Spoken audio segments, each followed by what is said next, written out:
बिस्मिल्लाहिर्रहमानिर्रहीम। Dear students, आज का जो हमारा टॉपिक है वो है करंट इलेक्ट्रिक्स। चैप्टर जो है वो यूनिट 14 करंट इलेक्ट्रिसिटी है और आज हम इलेक्ट्रिकल एनर्जी और जूल्स लॉ को डिस्कस करेंगे। तो इलेक्ट्रिकल एनर्जी बेसिकली क्या होती है, इससे पहले अगर आप इसको आम एनर्जी को अगर आप थोड़ा सा हम डिस्कस कर लें तो फॉर एग्ज़ाम्पल जब जो टरबाइन है जनरेटर के साथ जो कनेक्ट होती है उसमें क्या होता है कि हाइट से डैम के अंदर जो है ना हाइट से पानी को यानी हाई पोटेंशियल से लो पोटेंशियल पे लाया जाता है। तो वो पानी जो एनर्जी प्रोवाइड करता है, ज़ाहिर है पानी जब हाई पोटेंशियल से किसी ऊंची जगह से जो है वो लो पोटेंशियल पे आएगा तो वो एनर्जी प्रोवाइड करता है हमें। तो उस एनर्जी की मदद से हम टरबाइन को रन करते हैं। टरबाइन घूमती है, रोटेट करती है, जिसकी वजह से जनरेटर जो है वो रन होता है और इलेक्ट्रिसिटी वहाँ पे जनरेट हो रही होती है। तो जब भी जो है वो ऑब्जेक्ट्स हाई पोटेंशियल से लो पोटेंशियल की तरफ मूव करते हैं तो वो एनर्जी प्रोवाइड करते हैं। सेम जो है वो example goes with the charges. अब जो चार्जेस हैं वो भी अगर हाई पोटेंशियल से लो पोटेंशियल की तरफ मूव करते हैं तो वो एनर्जी प्रोवाइड करते हैं, वो इलेक्ट्रिक करंट कॉन्स्टिट्यूट करते हैं, वो इलेक्ट्रिक करंट बनाते हैं। अब वो जो इलेक्ट्रिक करंट है हमारे पास है वो इलेक्ट्रिकल एनर्जी प्रोड्यूस करता है, ठीक है। और अगर ये कॉन्टीन्यूसली करंट फ्लो करता रहे तो वो फिर एक सोर्स ऑफ इलेक्ट्रिकल एनर्जी बन जाता है। जिस तरह वो मैकेनिकल एनर्जी से आपने इलेक्ट्रिकल एनर्जी बनाई थी उसमें टरबाइन के अंदर जनरेटर्स जो लगे हुए होते हैं डैम के अंदर जो है। तो इसी तरह से कंसिडर करें कि आपके पास कुछ पोटेंशियल डिफरेंस है वी वोल्ट्स का, ठीक है। पोटेंशियल डिफरेंस वी वोल्ट्स का आपके पास मौजूद है। अगर 1 कूलम ऑफ चार्ज जो है वो पास होता है उन दो पॉइंट्स के दरमियान, ठीक है। यानी कोई भी एक लो पोटेंशियल है एक हाई पोटेंशियल है, उन दोनों के दरमियान 1 कूलम का चार्ज वहाँ पे प्रोड्यूस होता है। तो जो एनर्जी डिलीवर्ड होगी वो कितनी होगी, वो 1 जूल होगी, ठीक है। 1 joule will be the energy delivered by the charge. अगर एक हाई पोटेंशियल से लो पोटेंशियल पे जो है वो आती है charge, 1 coulomb of charge move करता है तो इतनी 1 जूल ऑफ इलेक्ट्रिकल एनर्जी उसमें से फ्लो करेगी। तो अब फॉर एग्जांपल अगर हम कहते हैं यहाँ से, अगर आपको याद हो तो आपने पोटेंशियल डिफरेंस की जो डेफिनेशन है वो कुछ यूँ पढ़ी थी, V is equal to W divided by Q, यानी work done per unit charge in moving from one point to the another point is called as potential difference. तो यहाँ से अगर हम W निकालें तो Q जो है वो दूसरी साइड पे डिवाइड हो जाएगा, तो W is equal to QV आता है हमारे पास। तो अगर हमारा जो चार्ज है वो एक Q चार्ज हो और पोटेंशियल डिफरेंस जो है वो V वोल्ट्स हों तो वर्क डन जो है वो W is equal to Q। ये जो वर्क डन है ये बेसिकली आपकी energy supplied by the charge होगी। Energy supplied by the charge Q होगी। कैसे? जिस तरह से पानी जो है ना वो जब हाई पोटेंशियल से लो पोटेंशियल पे आ रहा है, डैम की बात कर रहा हूँ, तो उस सूरत में एनर्जी प्रोवाइड कर रहा है।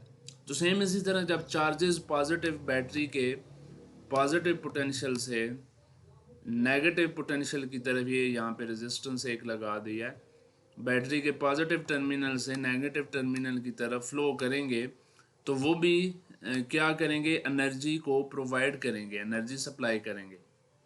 तो वो energy supplied by the charge जो है वो हम क्या कह रहे हैं कि वो W is equal to QV है। और ये मैंने कहाँ से निकाली है, पोटेंशियल डिफरेंस के फार्मूले से निकाली है। अब चूंकि करंट प्रोड्यूस हो रहा है तो करंट की डेफिनेशन भी आप जानते हैं, I is equal to Q by T, ठीक है। यानी flow of charges in unit time या flow of charges in some time in unit time is called as current, ठीक है, किसी भी टाइम t में। तो यहाँ से अगर आप Q की वैल्यू निकालेंगे तो Q is equal to IT आपके पास आएगा, ठीक है जी। अब करना क्या है, अब यहाँ पे अगर आप इस W is equal to QV जो इक्वेशन है इसमें हम जो है वो ये जो Q की वैल्यू है ये पुट कर देंगे, यानी W इज इक्वल टू, ठीक है, W is equal to Q जो है वो हमारे पास आया IT तो हम इसकी जगह आई टी पुट करेंगे, I multiply by T multiply by V. तो ये बेसिकली ये वर्क डन, ये एनर्जी है जो हमें चार्जेस प्रोवाइड करेंगे from moving from higher potential to the lower potential. तो ओम्स लॉ अगर यहाँ पे आप लगाएं तो V is equal to I R होता है, ठीक है। तो V is equal to I R के मुताबिक यहाँ पे अगर आप V की वैल्यू आई आर पुट करें तो I इंटू आई स्क्वायर हो जाएगा। यहाँ पे मैं लिख देता हूँ I multiply by T multiply by, अब V की जगह क्या पुट करेंगे आई आर, ठीक है। तो आई आर जब पुट करेंगे तो ये आई और ये आई मिल के जो है वो बनाएगा आई स्क्वायर, ठीक है। ये आई स्क्वायर बन जाएगा आपका, और आर साथ में आ जाएगा और साथ में आ जाएगा टी। तो आई स्क्वायर आर टी। अब आपने सर्किट में एक रेजिस्टेंस भी लगाई है, ठीक है, और बैटरी का पॉजिटिव और नेगेटिव टर्मिनल ने उस रेजिस्टेंस के साथ कनेक्ट किया है, ठीक हो गया।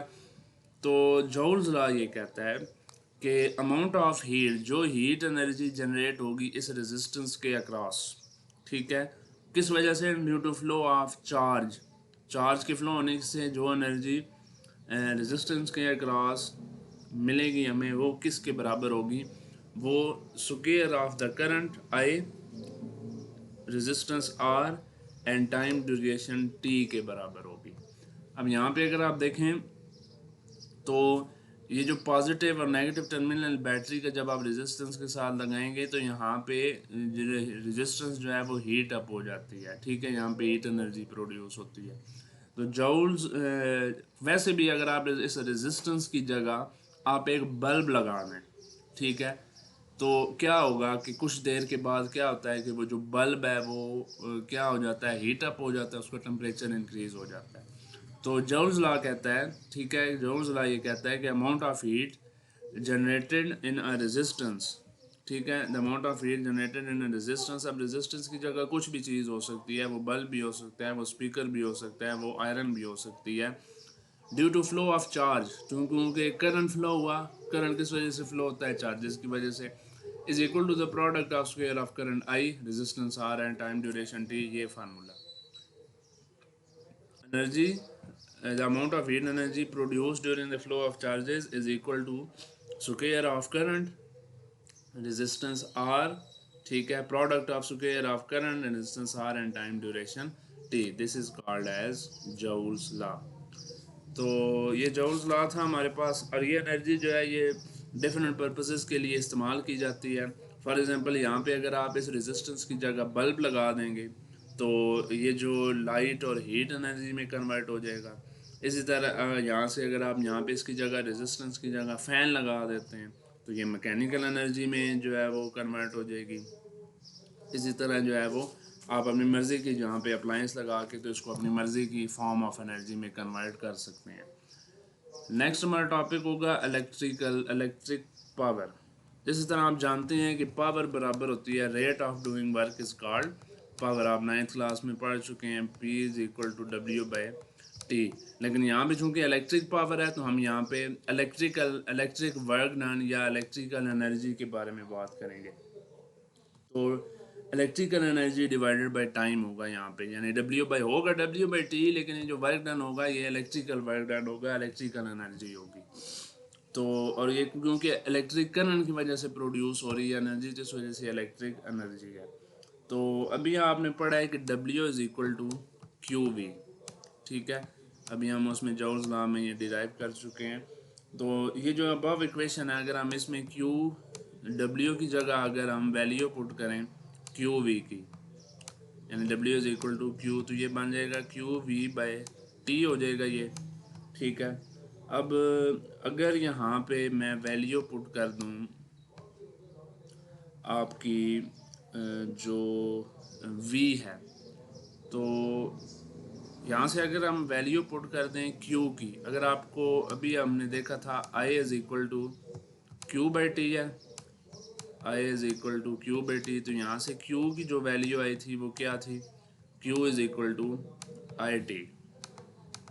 तो यहाँ से मैं वो वैल्यू पुट करूँगा आई टी की, कहाँ पे, इस क्यू की जगह। तो आई टी जो है यहाँ पे वैल्यू पुट की I T V divided by T.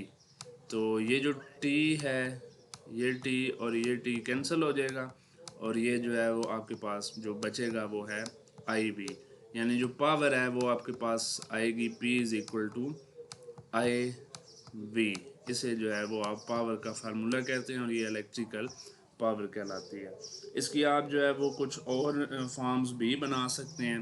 अगर आप यहाँ पे v की वैल्यू पुट करेंगे, v is equal to I R put करेंगे इस इक्वेशन में, तो आप यहाँ से देख सकते हैं v is equal to I R अगर हम पुट करते हैं तो p is equal to I square R हो जाएगा ये, ठीक है, आई स्क्वायर आर, क्योंकि आई और आई मल्टीप्लाई होंगे आपस में, तो ये यही इक्वेशन, यही पावर का फार्मूला ये बन जाएगा। अगर यहाँ पे आप v की वैल्यू पुट कर देते हैं तो ये आपके पास जो पावर का फार्मूला बनेगा, v की वैल्यू होगी, यानी v is equal to I R है ना, तो v की वैल्यू जो है वो v की वैल्यू, आई की वैल्यू जब आप पुट करेंगे I is equal to V over R होगा, ठीक है। तो v ओवर आर जब यहाँ पे इस इक्वेशन में पुट होगा तो ये बन जाएगा आपका v square divided by r। तो इस तरह से आप जो है वो इसकी मुख्तलिफ फॉर्म्स जो हैं वो बना सकते हैं। तो जो इलेक्ट्रिकल पावर है इसकी जो यूनिट है वो होती है 1 जूल पर सेकंड, यानी ये वर्क डन, ठीक है, work done divided by time है ना, तो जूल पर सेकंड इसकी यूनिट होती है, और इसे जो है वो हम वाट भी कहते हैं, आप पहले ये पढ़ चुके हैं। तो इसी तरह मुख्तलिफ अप्लाइंसेस हमारे घरों में जो लगी हुई हैं उनकी मुख्तलिफ इलेक्ट्रिक पावर होती है। जैसे पंखा जो है उसकी पावर 80 वाट के करीब होती है तकरीबन। इसी तरह मुख्तलिफ अप्लाइंसेस 60 वाट का बल्ब होता है, 100 वाट का बल्ब होता है। इस तरह मुख्तलिफ अप्लाइंसेस की मुख्तलिफ जो है वो उनकी पावर रेटिंग होती है। नेक्स्ट हमारा जो टॉपिक है वो है kilowatt hour. Kilowatt hour जो है वो, अब आप देखें कि जूल जो है ये बहुत स्मॉलर यूनिट है एनर्जी को मेजर करने के लिए, तो उसके लिए एक लार्जर यूनिट, बड़ी यूनिट का इस्तेमाल किया जाता है जिसे किलो वाट आवर कहते हैं।